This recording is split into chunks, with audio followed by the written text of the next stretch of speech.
Espíritus viajeros,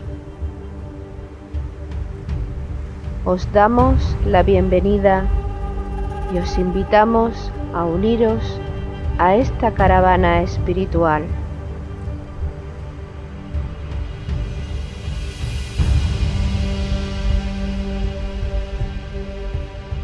Recorreremos los áridos desiertos de nuestro egoísmo personal.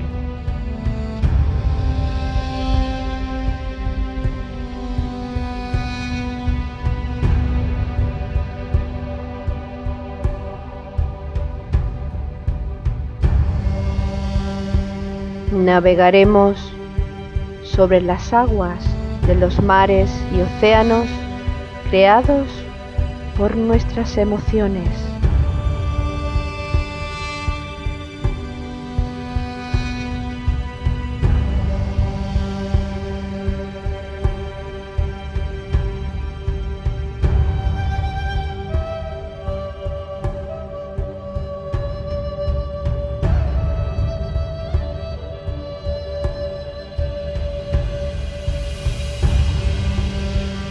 Caminaremos por los fértiles valles de nuestro despertar espiritual.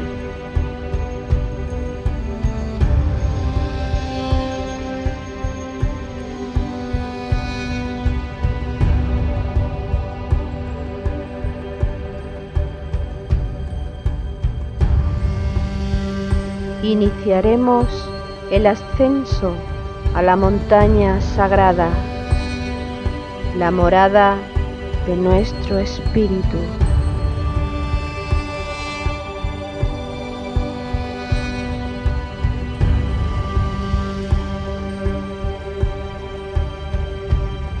Espíritu viajero, si sientes la llamada de tu corazón deseoso, únete a nuestra caravana hacia Shambhala con alegría y gozo.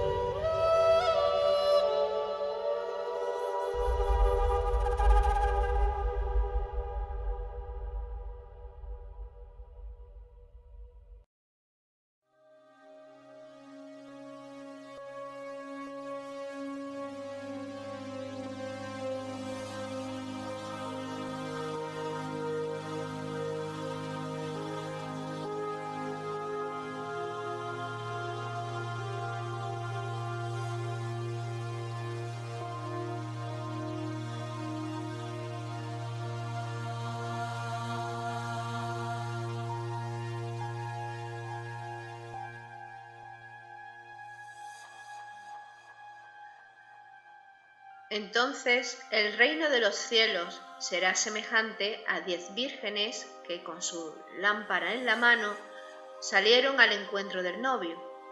5 de ellas eran necias y 5 prudentes.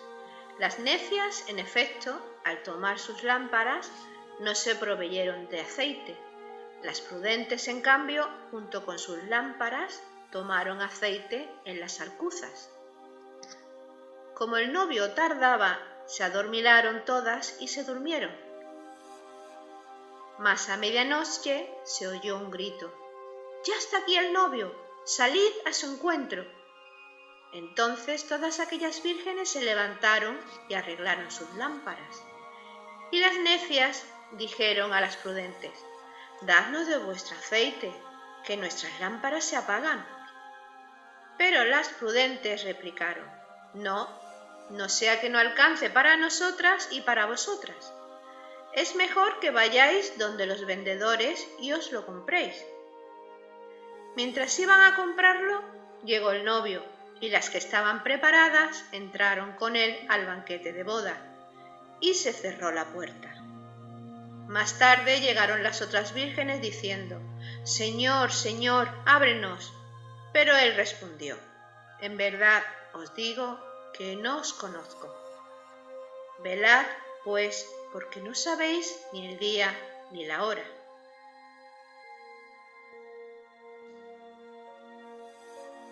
Tras profetizar a sus discípulos la destrucción de Jerusalén, las catástrofes naturales que asolarán la tierra y la venida del Hijo del Hombre en una nube con gran poder y gloria, Jesús Cristo confirma a sus discípulos que justo en ese momento se producirá la gran selección entre los seres humanos, seguidores de Cristo o seguidores de Satán. Lo hizo narrando varias parábolas, entre ellas la parábola de las 10 vírgenes. La humanidad recorre en la actualidad los últimos tramos del Kali Yuga. Estamos asistiendo a la destrucción de Jerusalén. Por nuestro bien, hagamos un esfuerzo para convertirnos en una virgen que tenga la lámpara encendida y la alcuza llena de aceite, para que cuando de improviso llame Cristo, el novio, a nuestra puerta, podamos entrar al banquete de boda.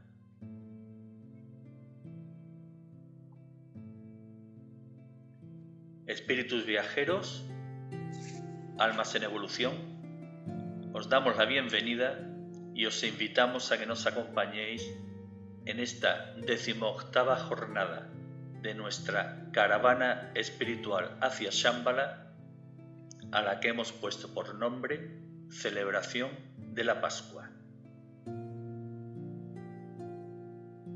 Organizan la caravana Loli Bermúdez y Paco Ortiz. El aceite que porta en sus alcuzas alimenta la inspiración musical de Jesús Aragón y Juan Carlos García. Iluminan la caravana las reflexiones alimentadas por el aceite de las lámparas de Ana Castro y Jesús Jurado. Jesús, Ana, ¿cómo estáis? Pues muy bien, una nueva oportunidad de servicio, una etapa más en este larguísimo y profundo camino a Shambhala. Y aquí estamos intentando dialogar y compartir con todos los compañeros de camino que se nos incorporen. Pues qué mejor forma de dialogar y compartir que analizar el simbolismo de esta parábola de las 10 vírgenes que está narrada en el Evangelio de Mateo, capítulo 25 y versículos 1 al 13. ¿A qué se refiere cuando habla Mateo de las vírgenes necias y las vírgenes prudentes? En primer lugar, perdón, me paro. No, habla. Que en primer lugar habría que decir que la virginidad significa pureza. Ser virgen es ser puros, limpios de corazón, y caminar con absoluta pureza, sin segundas intenciones y sin engaño, es lo que se nos pide a todos. Las lámparas tienen que ser nuestra personalidad, que también tendrá que llegar a ser el cáliz que contenga el verbo.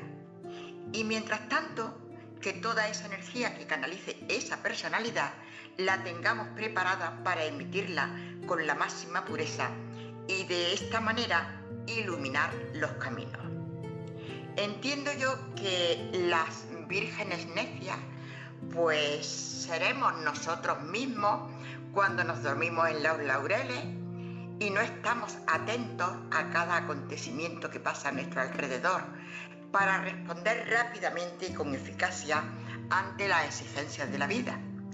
Pero es que no tenemos bastante con esta negligencia, que nos quejamos y pedimos a los demás que nos solucionen lo que nosotros no hemos sido capaces de afrontar. Básicamente se desprende de la parábola un mensaje de aceleración en la expresión de la conciencia. Hay que tener un pleno conocimiento de uno mismo y saber exactamente que la conciencia crística está aquí, solamente necesita ser despertada.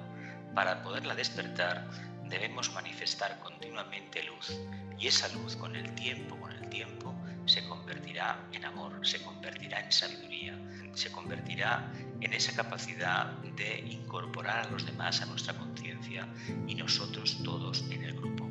Esta conciencia crística es precisamente el aldabonazo de la era de Acuario. Entonces, cuando habla de aceite, se referirá pues a ese alimento del espíritu, y supongo que cuando habla de alcuza hará referencia a ese cáliz al que tú te has referido, ¿no, Ana? A la personalidad que tiene que estar receptiva a esas energías que nos movilizan y que nos están pidiendo que desarrollemos nuestra esencia, que sirvamos a nuestros hermanos, etcétera, etcétera. ¿Y cómo es que el novio llega de improviso sin avisar? Porque la conciencia crística, el despertar, no avisa. Se presiente algo, pero en cualquier momento se manifiesta, llama a la puerta.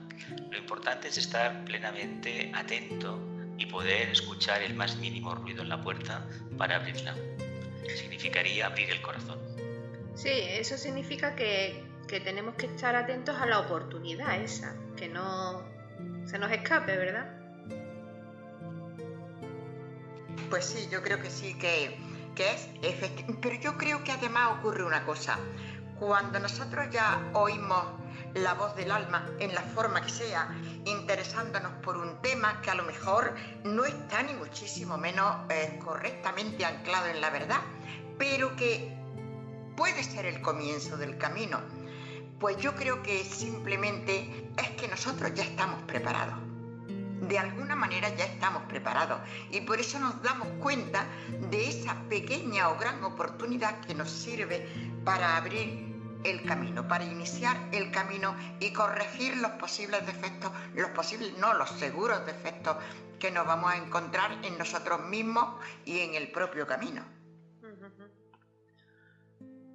Quiero pensar que con nuestra caravana estamos alimentando de aceite nuestra alcuza y cooperando a que cada uno de los expedicionarios pues hagan lo propio. Y bueno, la meta podría ser ese banquete que se celebraría cuando las puertas de la Nueva Jerusalén, la Sagrada Shambhala, se abran para quien de nosotros se haya convertido en merecedor de ello. Es que en realidad el alma debería ser como esas lámparas de aceite que había antes en las iglesias. Había una tulipa grande, un receptáculo que se llenaba de aceite, se dejaba encima flotando con un corcho una mariposa, con una pequeña mecha, y mientras hubiera aceite, la lámpara estaba encendida. Por lo tanto, fijaos qué artilugio más sencillo para expresar y hacer una simbología, una correspondencia con el alma. ¿Qué quiere decir? Que una cosa sencilla de crear, una cosa sencilla de expresar, en el fondo, puede estar expresando perfectamente este gran arquetipo, este gran modelo a seguir, este gran ejemplo, como es la conciencia crística. Pero a mí, Paco, me parece estupendo la idea que has tenido del convite final en el que todos nos sentemos, nos arropemos, continuemos hablando y que efectivamente a ese banquete solamente podrán participar los que hayan mantenido las lámparas encendidas y nos hayamos dormido. Así que una invitación a todos los que nos acompañen en la caravana para que efectivamente nos durmamos exclusivamente cuando haya que dormir y que descansar, y mientras tanto muy atentos. Pues nada, estamos todos invitados a ese gran banquete y ojalá nos demos cuenta cuando sea la llamada. Pues bien, antes de participar en ese banquete, los discípulos tuvieron que asistir, lógicamente de buen gusto, lo que en la cronología sagrada se describe como la cena pascual. Esta cena pascual fue preparada por Cristo, que tenía pleno conocimiento del curso que iba a seguir y de los pasos que había que dar para realizarla, y prueba de ello es la narración que se hace en los evangelios cuando se explica que llegaba el día de la Pascua, que era el día de los panes sin levadura, y que fue Cristo precisamente quien envió a Pedro y a Juan a que buscasen en un lugar determinado a un hombre que caminaba portando un vaso de agua en la mano. que siguiesen a este hombre y que el hombre entraría en una casa o en una posada y que entonces le preguntasen al dueño de esta casa, más que preguntarle, que le comunicasen que iban en nombre del maestro. Esta era la señal para que el dueño les enseñara la estancia donde celebrarían la cena pascual. Es realmente bello este relato. Es muy hermoso y al mismo tiempo habla de la llegada de la era de Acuario. El hombre con el cántaro, con la jarra de agua, anunciando precisamente la buena nueva. Esas aguas, esa emanación de aguas, que son agua de vida vertida para los hombres sedientos. Ese es el mito del signo de Acuario, el signo del servicio, que el Jesús Cristo, como gran servidor de la humanidad, como gran discípulo, podía expresar y lo expresó de manera perfecta. Y también, por ejemplo, cuando dice lo del hombre con el vaso, con la jarra de agua, quizás también quiera simbolizar un hombre que realmente tiene amor. Exactamente, él. Además es curioso el hecho de que Cristo enviase de entre sus apóstoles a Pedro y a Juan, que representan precisamente en este recorrido apostólico zodiacal que debemos seguir cada aspirante a discípulo para recorrer precisamente el camino que nos permita integrar la energía crística en nuestro interior. Pues en este recorrido Pedro representa la primera etapa y Juan, el discípulo amado, representa la última etapa. Sería también el vehículo físico y el vehículo mental. ¿Y por qué creéis que los panes son sin levadura? Porque eso tiene que significar algo.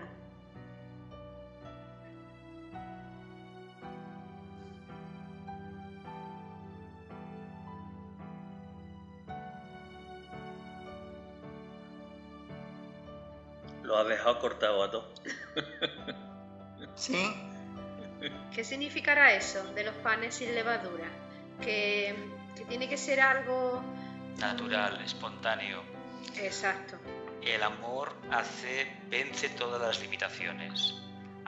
Fermenta. El amor tiene la gran virtud de que allí donde cae, automáticamente se reproduce, dando lo mejor. El mejor alimento de los seres humanos es el amor.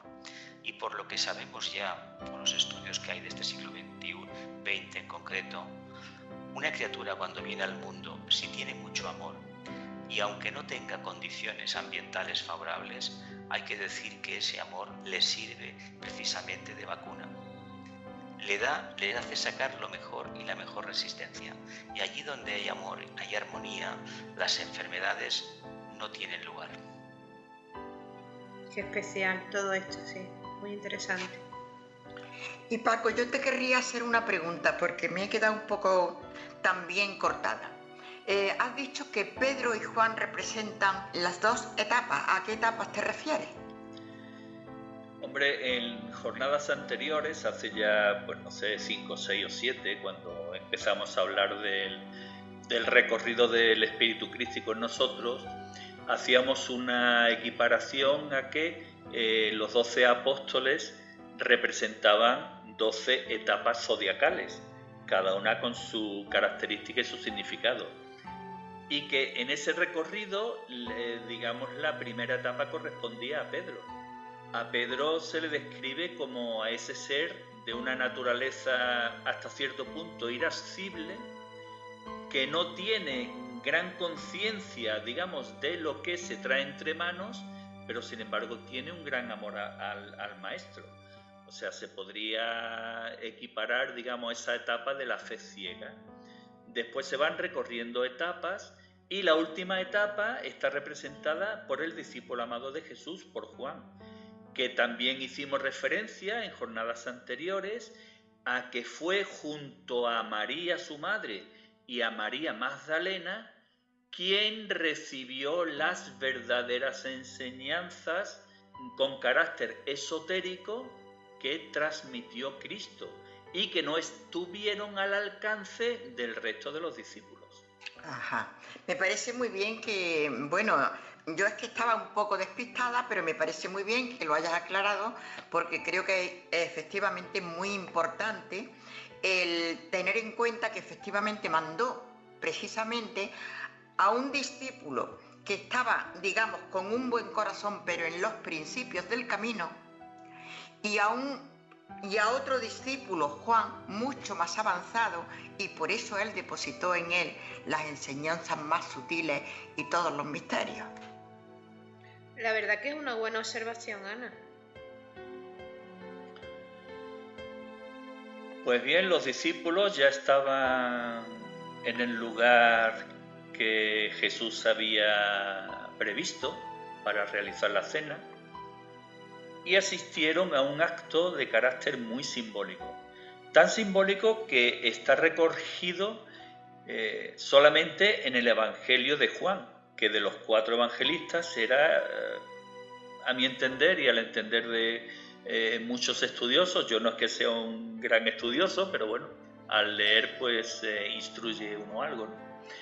Y son muchos los que consideran que de los 4 evangelistas Juan era el que transmitía unas enseñanzas de carácter más esotérico, más interiores.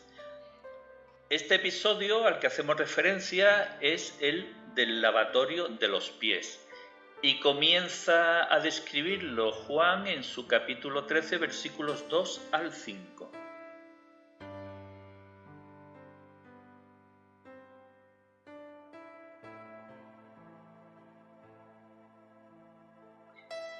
Durante la cena, cuando ya el diablo había puesto en el corazón a Judas Iscariote, hijo de Simón, el propósito de entregarle, sabiendo que el Padre le había puesto todo en sus manos y que había salido de Dios y a Dios volvía, se levantó de la mesa, se quitó sus vestidos y tomando una toalla se la ciñó. Luego echó agua en un lebrillo y se puso a lavar los pies de los discípulos y a secárselos con la toalla con que estaba ceñido.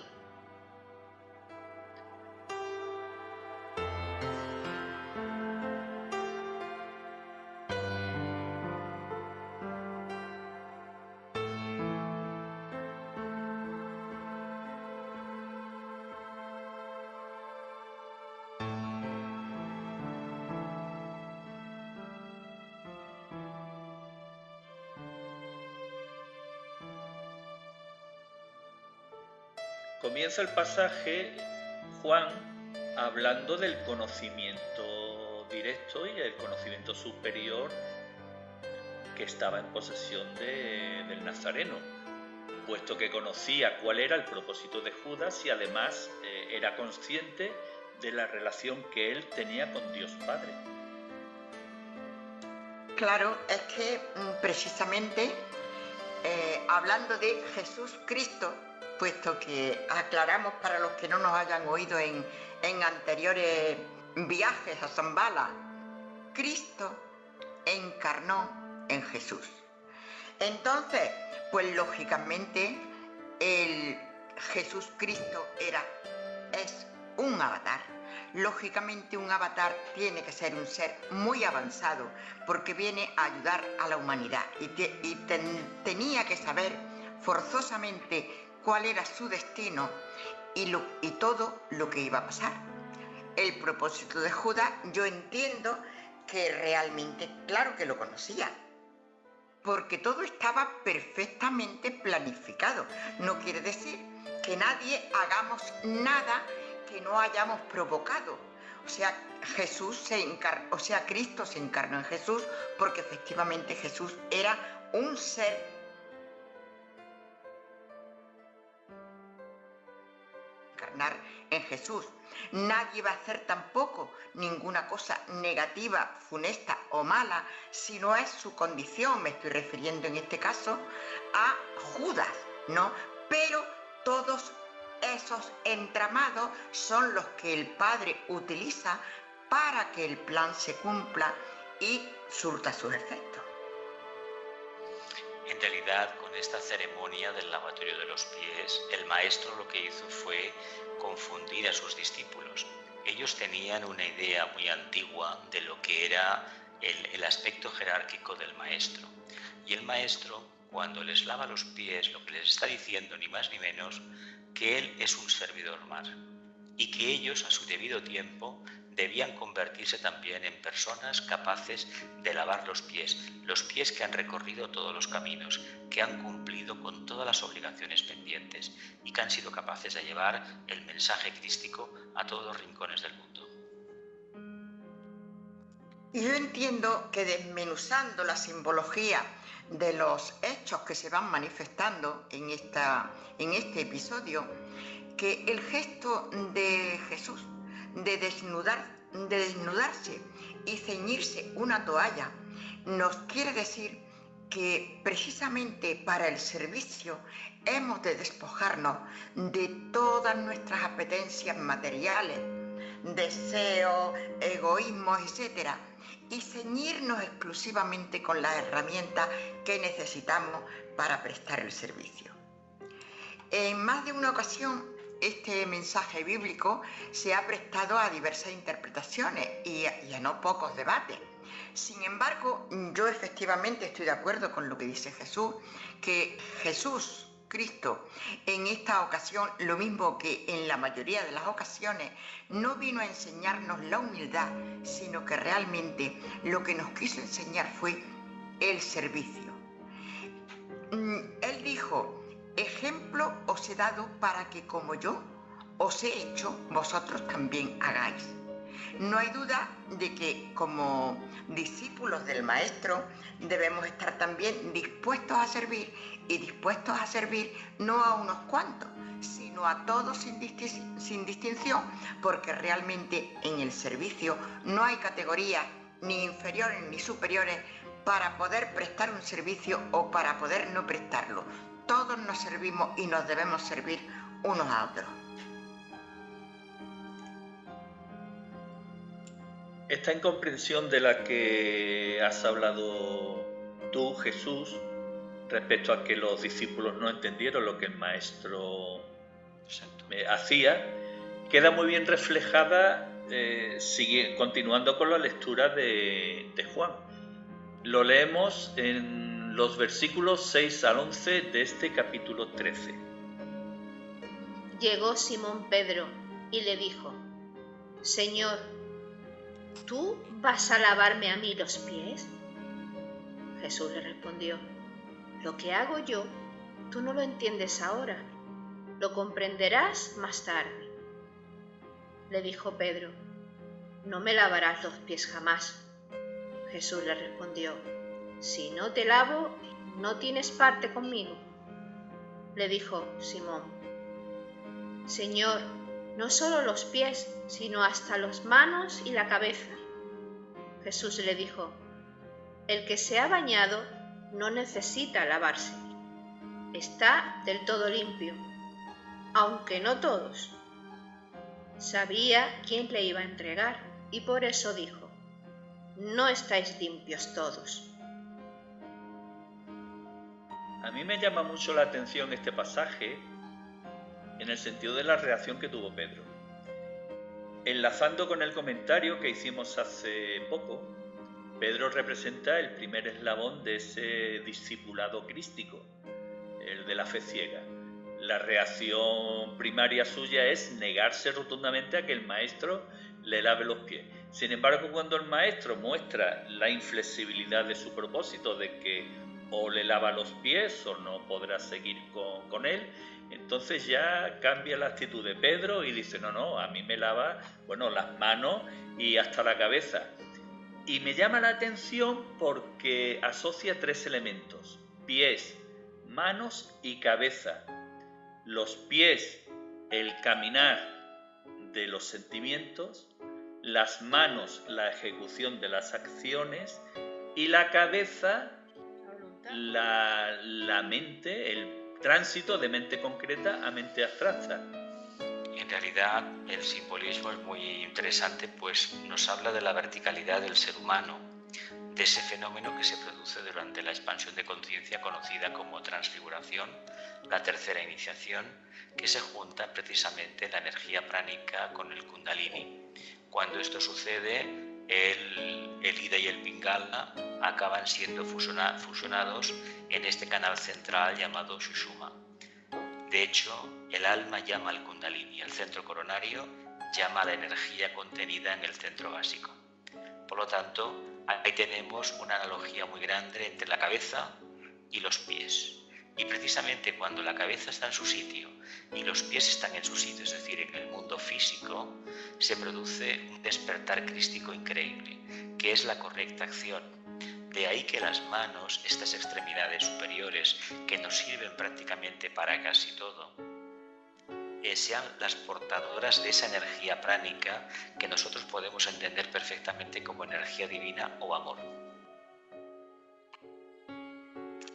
Y estamos hablando más concretamente del lavatorio de los pies. La necesidad del mandato de lavarse los pies era un acto de purificación. El sacerdote no podía entrar al santuario si no se lavaba o purificaba antes sus pies. El sacerdote, antes de entrar o presentarse ante Dios, debía lavarse de cualquier contaminación, tanto de sus manos como de los pies. Literalmente, en la misma forma que al andar podemos ensuciar nuestros pies o calzados, así también, en un sentido espiritual, ensuciamos nuestra condición espiritual a través de nuestros pensamientos, palabras y pasos que damos mal.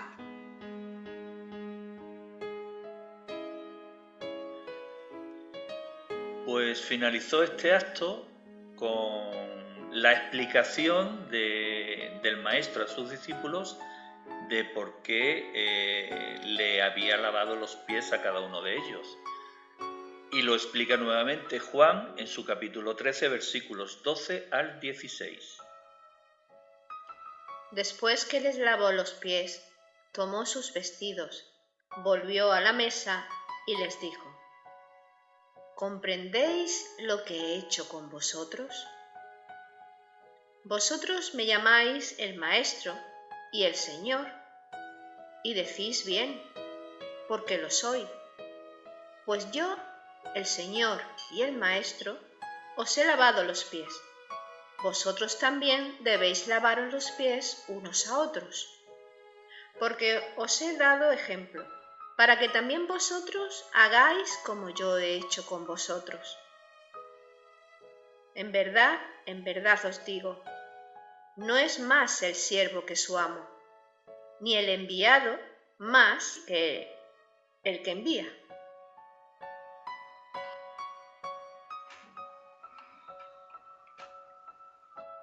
Yo creo que es una forma de darnos el ejemplo necesario para recorrer el camino con pureza de personalidad y sirviéndonos unos a otros.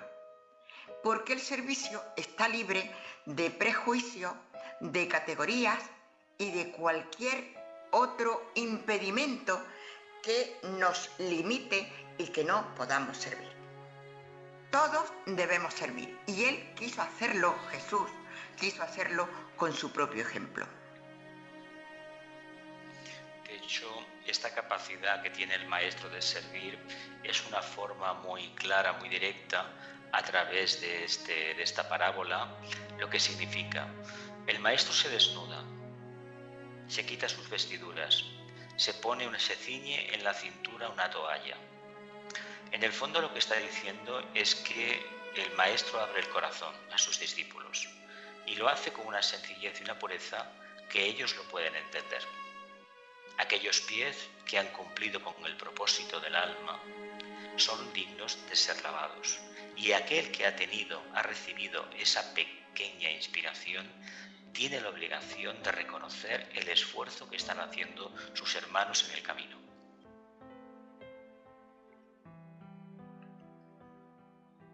Una vez superada la confusión de este acto por parte de los discípulos, llega un momento en el que los discípulos asisten a la turbación de Jesucristo.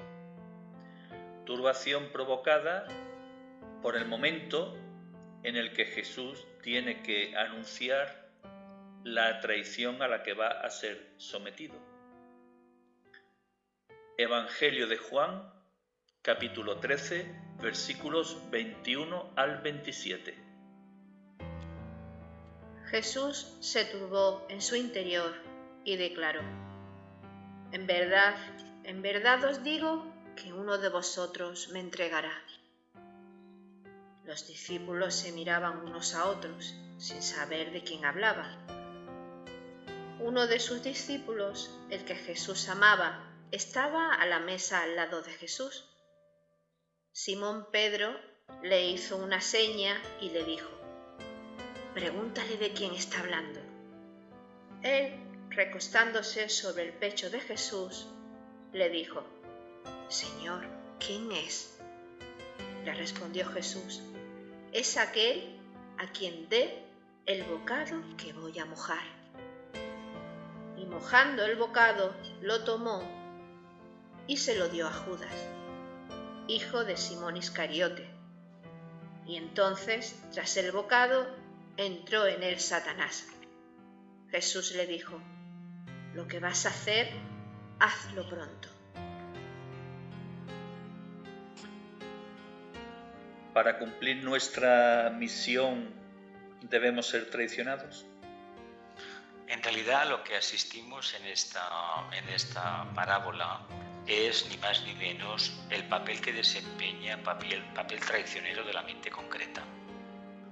Muchas veces tenemos la certeza clara porque hemos percibido a través de la intuición la solución a un conflicto o la forma más eficiente de manifestar el alma. Pasan unos minutos, unas horas o tal vez unos días y esa sensación de plenitud que habíamos recibido se desvanece porque la mente concreta empieza a sembrar las dudas.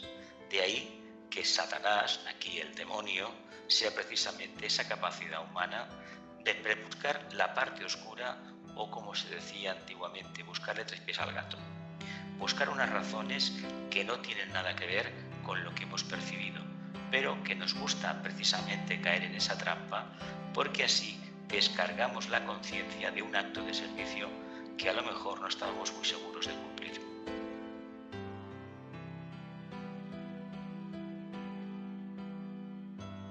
¿Y qué acto de amor más puro el que Jesús realizó para señalar a Judas?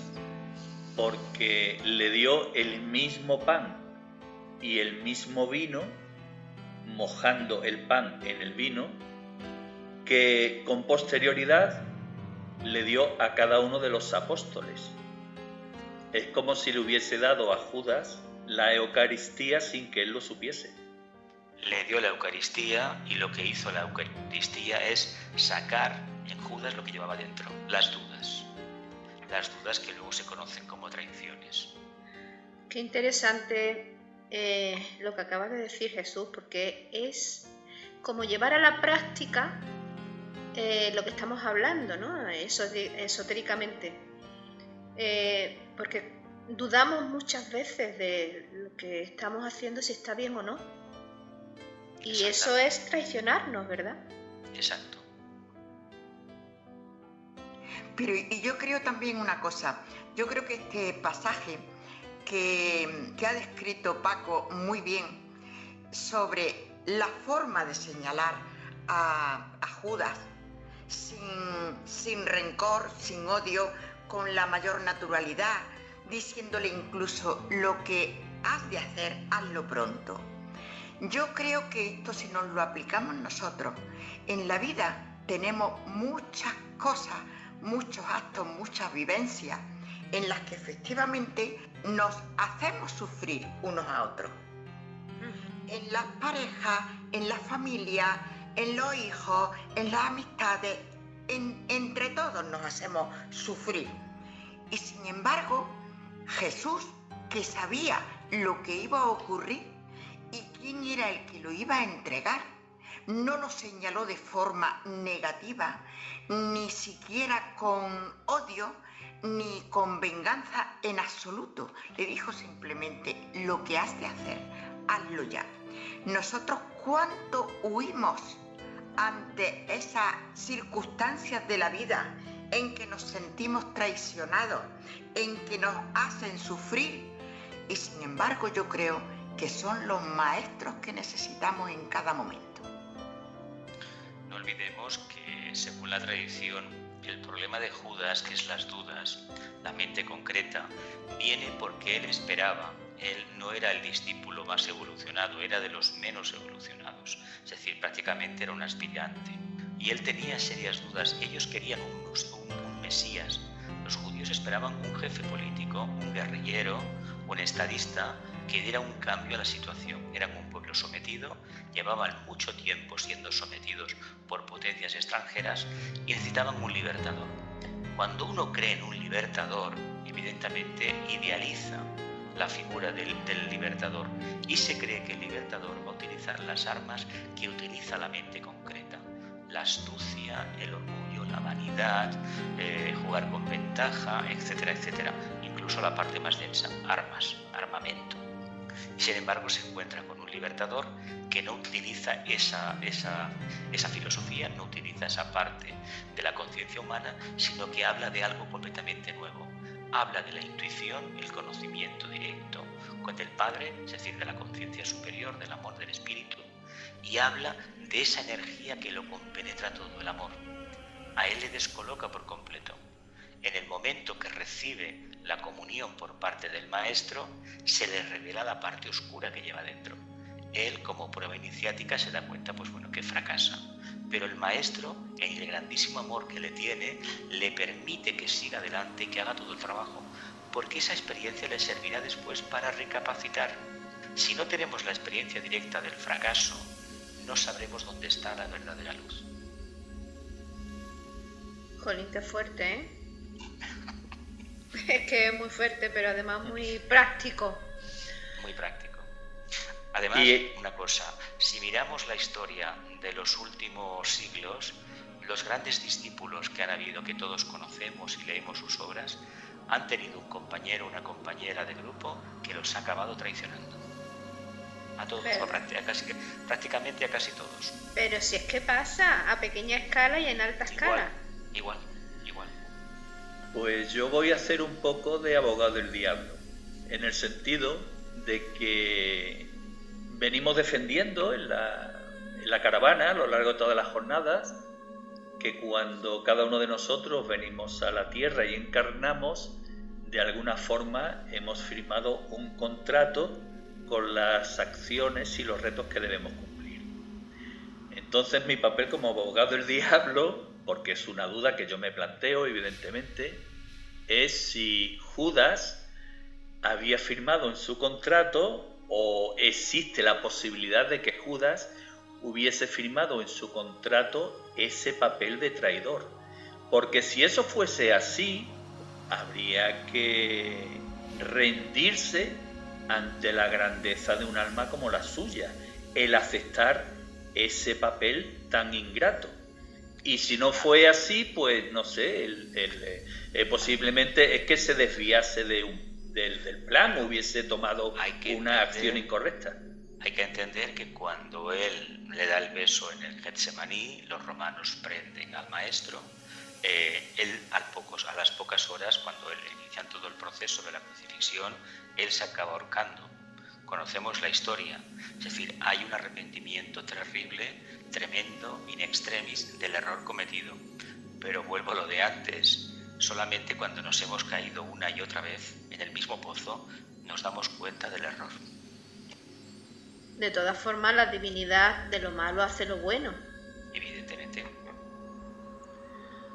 Pero sobre todo yo creo que lo de firmar un contrato no es una cosa rigurosa.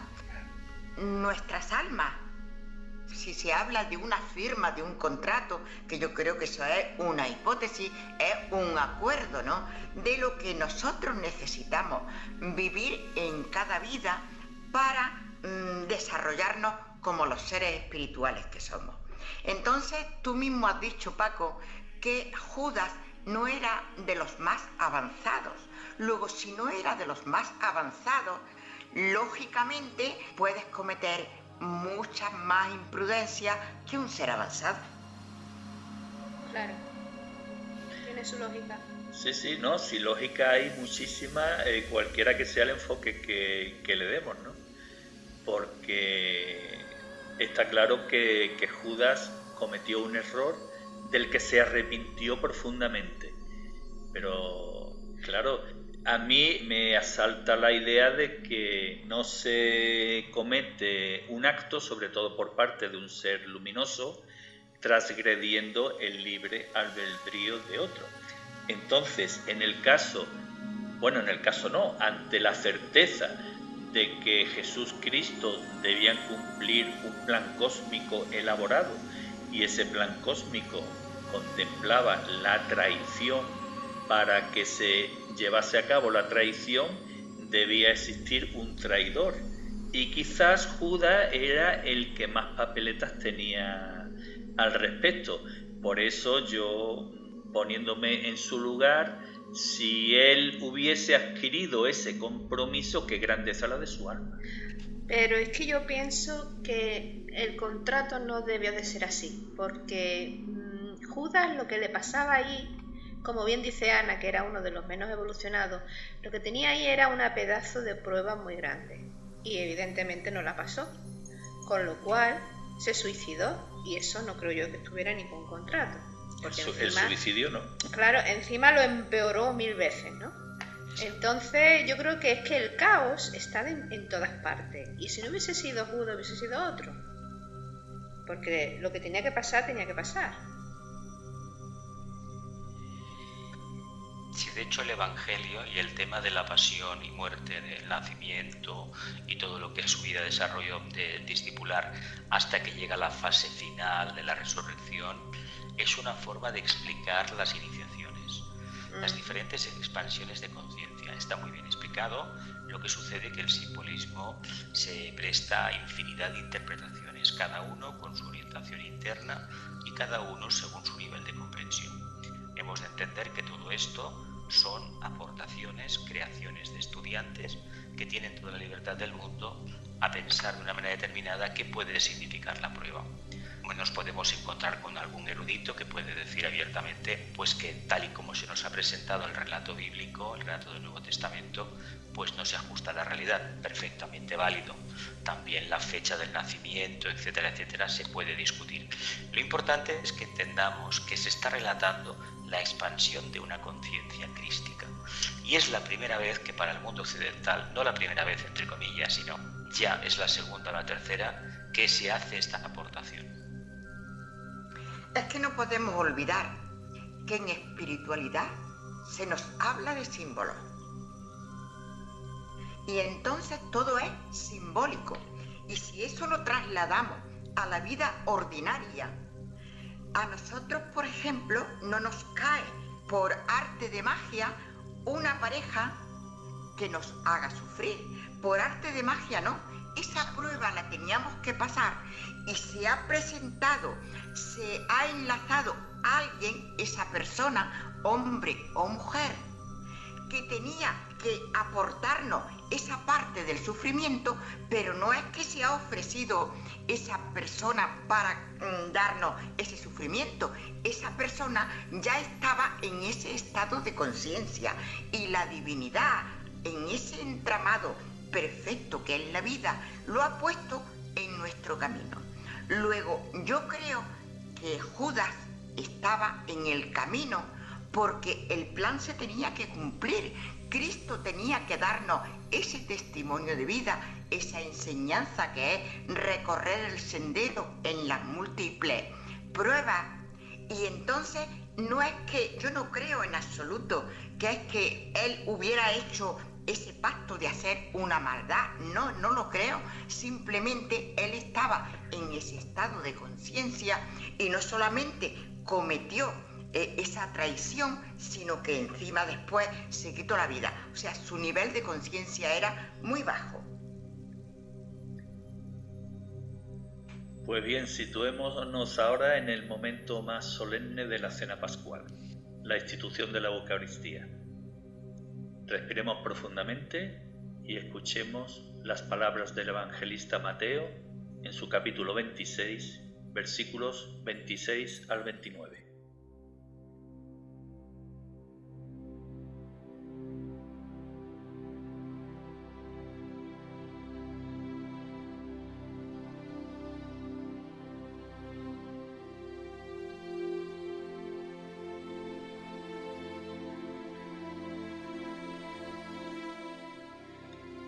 Mientras estaban comiendo, tomó Jesús pan y lo bendijo. Lo partió y dándoselo a sus discípulos, dijo: Tomad, comed, este es mi cuerpo. Tomó luego una copa y dadas las gracias, se la dio diciendo: Bebed todos de ella, porque esta es mi sangre de la alianza, que es derramada por muchos para perdón de los pecados.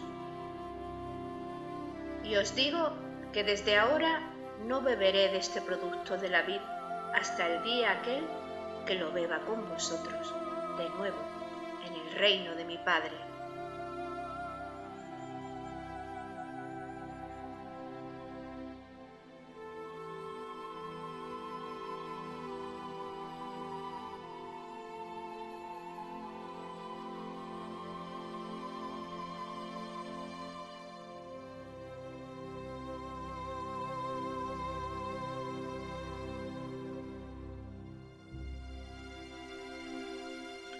Es que estamos igual que antes, es un simbolismo muy profundo.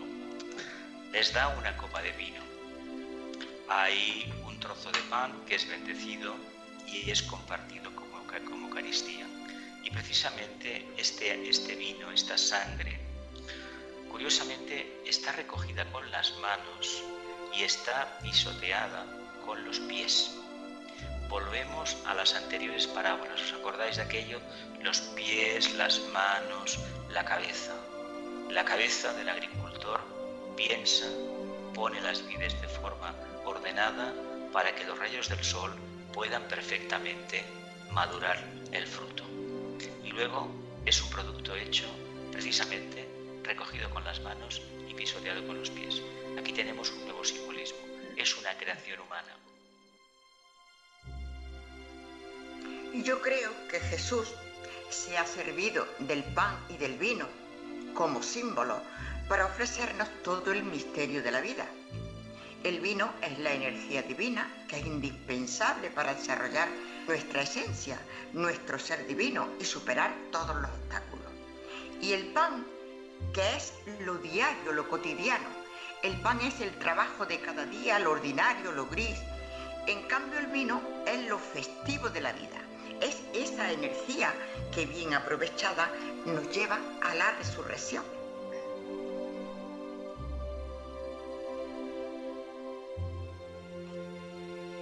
Pues con la paz que deja en nuestros corazones esta institución eucarística,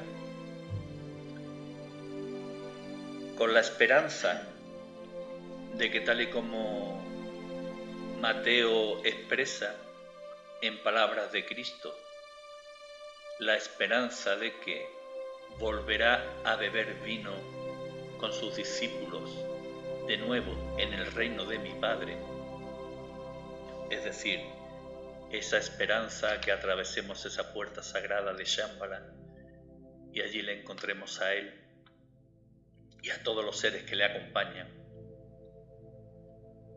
pues en esa paz y en ese infinito amor que sienten nuestros corazones, nos situamos alrededor del fuego, protegidos por las montañas que nos circundan y por las tiendas de campaña que hemos instalado, y realizamos desde lo más profundo de nuestro corazón la última reflexión.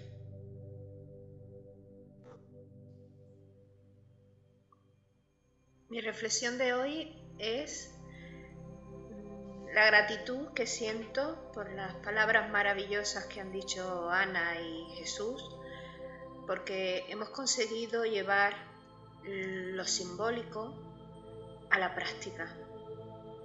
Con eso me quedo. Yo quiero agradecer a todas las personas que nos acompañen a través del programa Caravana hacia Shambhala. Agradecer su participación, porque aunque no los oigamos, seguro que están ahí. Y me alegro enormemente de que en un tema tan trillado como es la pasión de Cristo, la cena, el lavatorio de los pies, etc., hayamos profundizado y hayamos sido capaces de llevarlo a nuestra vida diaria, a nuestro vivir cotidiano, para aplicarnos algunas de sus enseñanzas. Es una gran oportunidad que se esta caravana hacia Shambhala el poder hablar precisamente de la expansión de la conciencia crística, con todo el simbolismo que ello entraña, y más teniendo como meta precisamente o como argumento narrativo hoy nada menos que la Pascua, la celebración de la Pascua, esa renovación de la alianza con el Padre que francamente los humanos hacemos cada año en el orbe cristiano, cuando en el hemisferio norte estamos en la primavera, cuando el sol está precisamente bajo la influencia de Aries, se produce precisamente la Pascua, la renovación del compromiso que dura un periodo de 12 meses, 12 oportunidades, incluso 365 oportunidades de poder expresar la conciencia crística. Pues yo lo único que puedo aportar es añadir gratitud a vuestras palabras, a todo lo expuesto en la jornada, gratitud por ser partícipes de esta caravana, en la que cada uno participamos en la medida de nuestras posibilidades, y esta participación desinteresada alimenta nuestro corazón. Y en este corazón está Él esperando, Él de quien con tanto amor y tanta devoción venimos hablando, el Espíritu Crístico al que todos esperamos cuando seamos dignos de recibirlo. Bueno, y después de estas maravillosas palabras, estoy divisando una carpa ya montada y que es muy especial para nosotros. Tan especial que nos acompaña desde el principio de esta andadura. Es una carpa que rezuma arte y musicalidad. En ella se encuentran nuestros queridísimos Jesús, Ani, Juan Carlos y Parsifal. Hacia ellos me dirijo.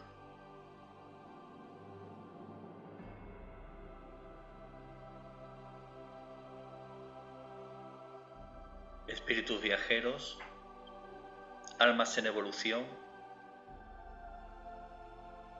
Jesús y Cristo están a punto de culminar su misión. Ambos han cumplido escrupulosamente el plan cósmico, pero falta culminar la etapa final, la más difícil y dolorosa, el sacrificio en la cruz. ¿Cómo no amar a Cristo? ¿Cómo no comer del pan que Él nos da? ¿Cómo no alimentar nuestro corazón con su sangre? Llenémonos de amor a Cristo y llevemos alegría a su corazón. Hojas del Jardín del Moria, aforismo número 2. En la creación, encontrad la felicidad de la vida y volved hacia el desierto vuestra mirada. Llenaos de amor por Cristo, llevadle alegría. Tenéis alas de luz